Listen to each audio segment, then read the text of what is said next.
valuable guidance on how to navigate them. I have been privileged to be an executive coaching psychologist and a mental health advocate the last 22 years. And I will be honest, I have literally poured my heart and soul into crafting this book. It has 15 chapters. Each chapter is carefully designed to offer profound insights, practical strategies that will empower all of us to lead a more fulfilling and purpose-driven life. Why do I say all of us? Because I actually put to use some of the things that are in this book. As a matter of fact, one of it that I do every morning, including this morning before I put my feet on the ground, I always say, Joshua, something great is going to happen through you today. And then I pause. Before my feet touches the ground, I go and I say, something great is going to happen to you today. And that's also in the book, by the way. So in chapter 1, we begin what I call an exploration into the awe-inspiring miracle of life itself. The precious inhalation of a new breath. You know, when a new baby shows up on the planet, sometimes they force them to breathe. They're not coming with the air because the baby is still possibly sleeping. So the doctors wake the baby up. It's like, wake up, wake up. And then when the baby cries and takes that breath, the world is happy. And from that precious first breath, we need to keep breathing. Otherwise, we will cease to exist on this planet. Now, this chapter sets the stage for our journey in this book. And it reminds us of the inherent potential for greatness that resides within you, every one of us. Chapter 2 invites us to embrace this potential and then recognizes the power we hold, and every one of us holds this power, the power to shape our own destinies. It encourages us to step into our own greatness, harness our unique talents and strengths to create a life of purpose and meaning. In the next chapter, chapter 3, we dive in the realm of mindset, which is a powerful force that can either propel us towards success or hold us back from reaching our full potential. We explore how we can flip the switch. You know, this room, if they did not flip the switch, will be in darkness. So I encourage you in the book to flip the switch of your mind if your mind is not taking you where it needs to take you. Transforming our thoughts and beliefs to unlock a world of possibilities amidst life's challenges. Chapter 4, I ask us to be reminded of the importance of unity and support. And in that chapter, we delve into what I call a concept of herd immunity. Does it remind you of the pandemic?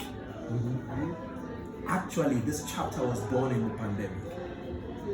And I remember just before the pandemic, my organization, African Institute of the Mind, had hosted 36 researchers from around the world on behalf of the Global Academic Research Institute, which I happened to be co-chair for that year's research summits.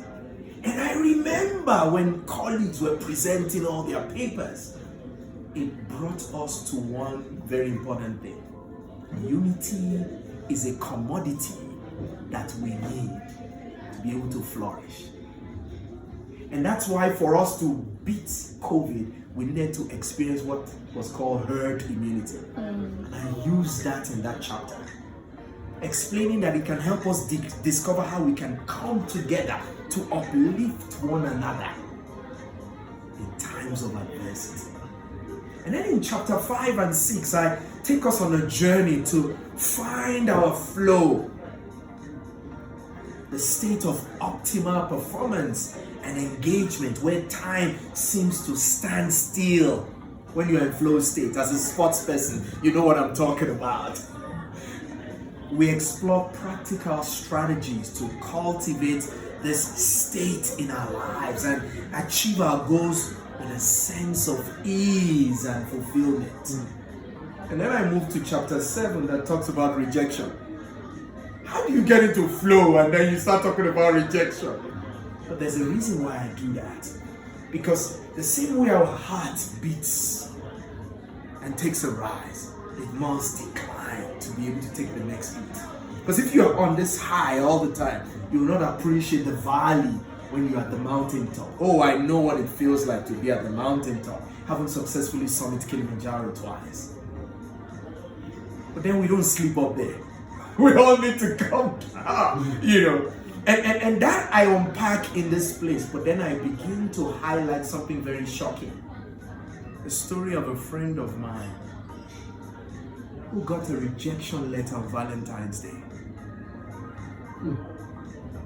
From the madam or what? Yes. I didn't want to say it, but since you pulled it out, you will see it in the book. And then I go on to say, we all can learn to navigate through the real of rejection and embrace the opportunity for growth, resilience, and handling it with grace and dignity. And then in chapter 8, we unravel the impact of exclusive experience. Ladies and gentlemen, can I shock you? This chapter was written inside exclusive books. I was so excited because I thought that this book party will happen at exclusive books. But can I shock you? 2 months, they haven't been able to load my book on their system. That's actually why there are no books here physically.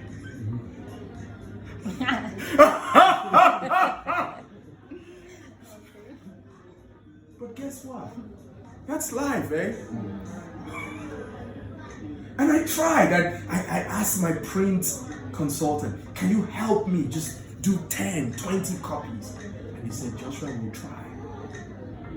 And this morning they said to me, Joshua, we're almost done. At 1 o'clock they said to me, the books are sitting here, but it's in Cape Town. So I couldn't get them from Cape Town into Johannesburg. But that also reminds me of exclusive experience, eh? Because chapter 8 talks about a man who had a terrible time while I was writing this chapter inside exclusive books. And guess what? He was so angry, he lashed out at me. And I apologized because I was expressing my excitement beside him and he was taking a call. When you read this chapter, you realize why the man was angry. He also had gotten a bad news. So that bad news became a bug he wanted to expel. But there's a lot of lessons there. And I talk about the need for us to delve into the power that pain sometimes holds, to feel it.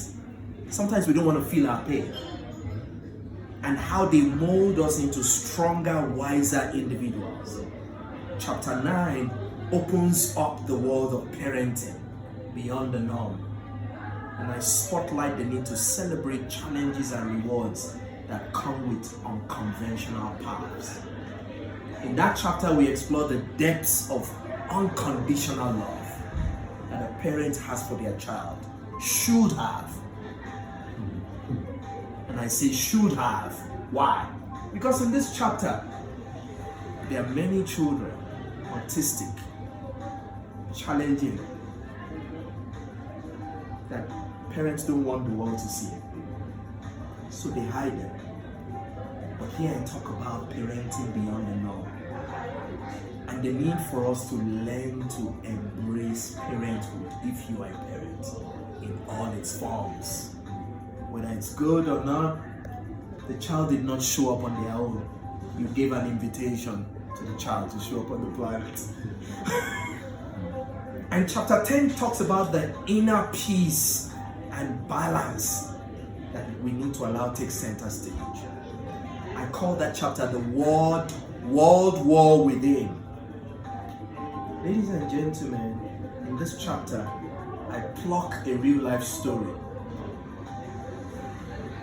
of a South African celebrity who experienced trauma far away in Europe. And that trauma cost this South African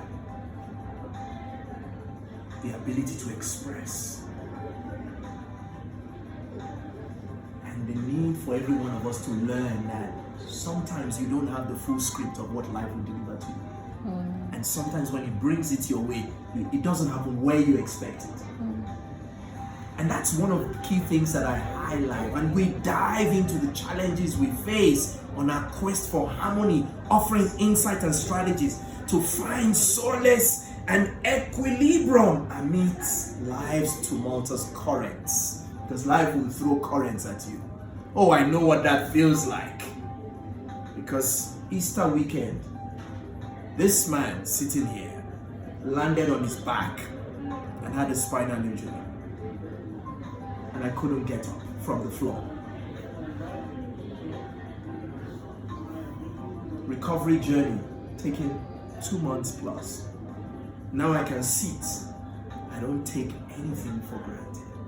Chapter 11 talks about the fascinating phenomenon of what is called the Mandela effect. Oh, and then we explore how our memories can sometimes deceive us, shedding light on the intricacies of human perception and the malleability of our recollections. Then I go into what I call the echoes of resilience. And chapter 12, we uncover the indomitable spirit that resides within every one of us. We discover how resilience shapes our lives and fuels our ability to overcome obstacles. And we can all emerge stronger.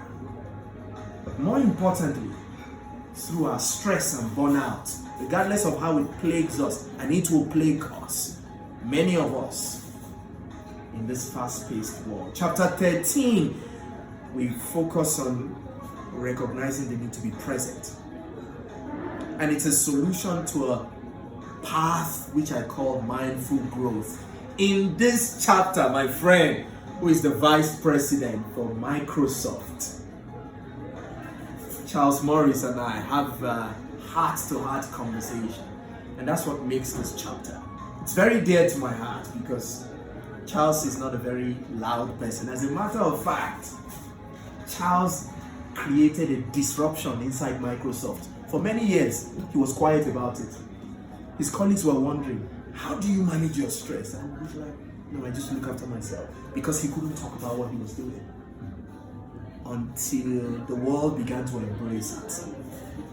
Then he opened up. And that's how an engineer was given the responsibility to become vice president, learning and development. How does that happen? Because of the breakthrough solution.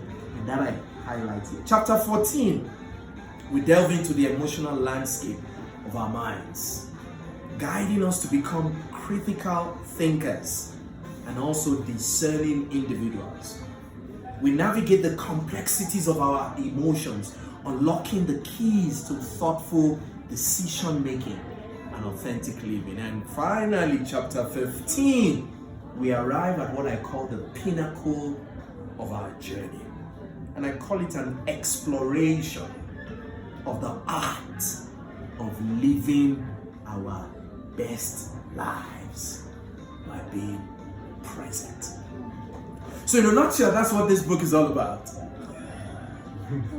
I'm as excited as a person who has seen something born, and I'm looking forward to turning this into an expedition. And that expedition will see me every month have what I call Mind Sculpt, which is a conversation that I will host every last Friday of the month, encouraging people for 1 hour. And anyone who has bought the book is welcome to join us, because I'd like to hear their own thoughts too from reading the book and sharing. So that's where I would pause and maybe hear some thoughts. What did you think? Anybody has any thoughts that's running through your mind?